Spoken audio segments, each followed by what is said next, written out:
Kardeşi senden büyük iki şeydi. Bir yarım büyük. Büyük. Ha? Yarım dakika senden büyük. İkisiniz. Ha. Yarım dakika senden büyük.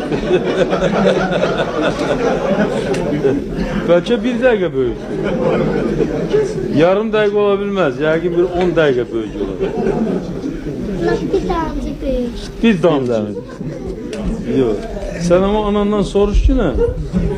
O senden ne kadar büyük? Bir damcı olabilir, damcı 10 dakika olsun.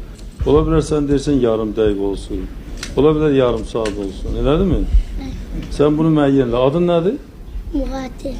Ne? Mugatil. Mugatil. O yarım dakika büyücünün adı nedir? Hüseyin. Hüseyin? Ha. Hüseyin.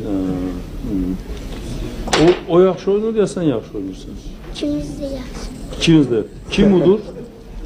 Hərdən bizdən mən, hərdən bizdən. Hərdən birdən olur. Da yaxşıdır da. Yarım dəqiqə böyük olmağına baxmayaraq, sən də unudursan.